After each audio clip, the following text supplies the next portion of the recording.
Morning class. आज हम class 10th का सेकंड चैप्टर केमिस्ट्री का शुरू करने वाले हैं, जिसका नाम है अम्ल, क्षारक एवं लवण, एसिड, बेस एंड सॉल्ट। तो सबसे पहले चैप्टर शुरू करने से पहले इसका क्या नाम है, उसका अर्थ हम जान लेते हैं। तो अम्ल और एसिड क्या होते हैं? तो ये वो पदार्थ होते हैं जो स्वाद में खट्टे होते हैं, ठीक है ना। इंग्लिश मीडियम, दो substances which are sour in taste, ठीक है। कैसे होते हैं? सावर होते हैं, खट्टे होते हैं। क्षारक कैसे होते हैं? क्षारक जो होते हैं वो स्वाद में कड़वे पदार्थ होते हैं, बीटर इन टेस्ट। पहला डिफरेंस दोनों में समझ में आ गया होगा। हम यहाँ पे इस तरीके से पढ़ रहे हैं ताकि आपको उनकी परिभाषाएं लिखने में भी दिक्कत ना हो और आपको एक साथ उनके डिफरेंस भी हो जाए। तो पहला हमने बोला कि वे पदार्थ जो स्वाद में खट्टे होते हैं वो अम्ल कहलाते हैं, वे पदार्थ जो स्वाद में कड़वे होते हैं वो क्षारक कहलाते हैं। दूसरी बात क्या होती है बेटा, ये आपके पूरे चैप्टर में आएगा, जो चीज मैं अभी बता रही हूँ ये जस्ट इंट्रोडक्शन है, आप अभी समझ लो। वो आगे चैप्टर में जब डिटेल में आएगा ना तब अच्छी तरीके से समझ आ जाएगा। अभी डिफरेंस याद कर लो बस आप। दूसरा क्या होता है कि जो अम्ल होते हैं, ये जो नीला लिटमस होता है उसको लाल में परिवर्तित कर देते हैं। They turn blue litmus into red, ठीक है। जो क्षारक होते हैं वो लाल लिटमस को नीले में बदल देते हैं। इसका मतलब base turn red litmus into blue.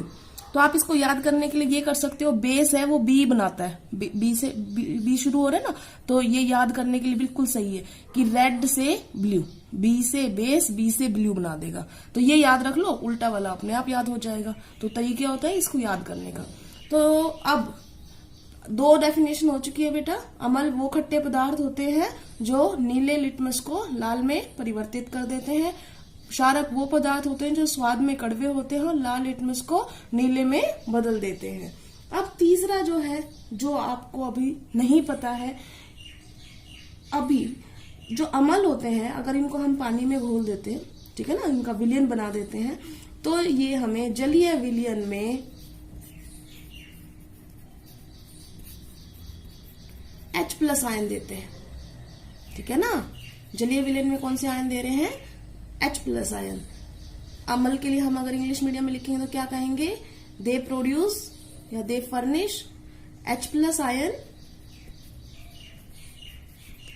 इन एक्वस सॉल्यूशन।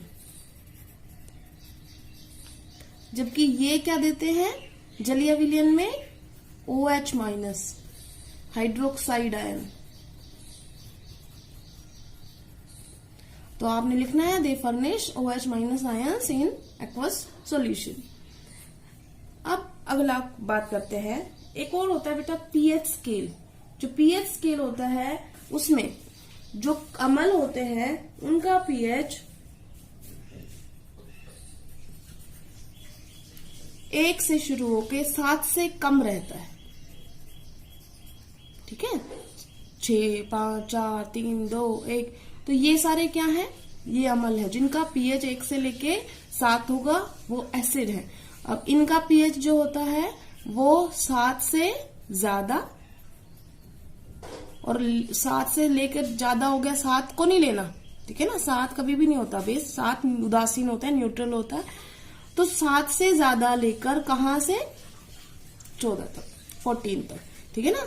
तो मोर देन 7 से शुरू हो रहा है और 14 तक हो रहा है, तो ये उसका हो गया। तो बेटा ये पूरे चैप्टर में आपके बस यही आएंगे, बार बार रिपीट होंगे। तो मैंने अभी पहले बता दिया है कि अम्ल और क्षारक के अंदर ये है मेन। अभी आपने जो डेफिनेशन आपको याद हो सकती है, जो अभी तक आप पढ़ते आए, वो आपने सिर्फ ये 2 चीजें पढ़ी हैं, वो आप अपनी डेफिनेशन लिखने के लिए यूज कर सकते हैं कि वो पदार्थ जो स्वाद में खट्टे होते हैं और जो लिटमस का रंग बदल देते हैं नीले से लाल। इस तरीके से आप याद कर सकते हो। ये जो आएंगे दोनों चीजें, पीएच वाली और ये जलीय विलयन वाली, ये चैप्टर में डिटेल में आगे आएगी।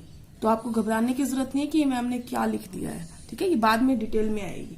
अब हमने 4 डिफरेंस इनके कर लिए हैं मेन जो है, ठीक है। अब इतनी बात से आपको ये पता चल गया होगा अम्ल क्या है, क्षारक। चलो एक उदाहरण कर लेते हैं अम्ल क्षारक का, एक ज्यादा कर लेते हैं। स्वाद में खट्टी चीज कोई याद आ रही हो आपको? नींबू खट्टा होता है, तो नींबू का रस क्या हो गया, अम्लीय हो गया। टमाटर का रस खट्टा है, क्या आ गया, अम्ल। इमली खट्टी होती है तो वो क्या आ गई, अम्ल के अंदर। जितने भी सिट्रस फ्रूट्स हैं आपके, मौसमी, संतरा, ये सब खट्टे होते हैं स्वाद में, तो वो सब किस में आएंगे, अम्ल के अंदर आएंगे। अगर हम बात कर रहे हैं नॉर्मल फ्रूट से अलावा, तो आप रोज खाते हो उस चीज को, दही खट्टा होता है ना, तो उसमें भी क्या होता है, अम्ल होता है। तो ये सारे हमारे अम्ल के उदाहरण हो गए। तो हमने लिख दिया है नींबू का रस, संतरे का रस, ये सब जो मैंने अभी आपको बताया। उसके बाद क्षारक की अगर बात कर रहे हैं, तो क्षारक का उदाहरण याद करो, एक ही चीज आ रही होगी कड़वी, जो टेस्ट में किसी बच्चे को आ रही है याद, सब्जियों में कोई कड़वी चीज, करेला, बीटर गोर्ड, ठीक है। तो बीटर गोर्ड का जो रस होता है वो कड़वा होता है, वो क्या होता है, एक क्षारक होता है, ठीक है। अगर आपको और चीजों का पता करना है, तो जैसे साबुन होता है, साबुन का आप जो घोल बनाओगे, तो अगर आप लाल लिटमस डालोगे उसमें, वो नीला हो जाएगा। टूथपेस्ट को घोल के डालोगे, पानी में टेस्ट करोगे लाल लिटमस डाल के, तो वो भी क्या हो जाएगा, वो भी रंग बदल देगा, ठीक है। तो इसका मतलब ये क्या हो रहा है, क्षारक है, ठीक है। तो इसका मतलब ये क्या हो गए, हमारे दोनों उदाहरण हो गए, अम्लीय के भी और क्षारकीय भी। तो हमने जैसे बताया साबुन, ये भी लिख लो, टूथपेस्ट वगैरह सब ये इसके अंदर आ जाएगा। अब ये हो गया, ये हो गया। जो चैप्टर का तीसरे पार्ट है वो है लवण। लवण क्या होता है बेटा, लवण तब बनते हैं जब अम्ल को और क्षारक को मिलाया जाता है, ठीक है।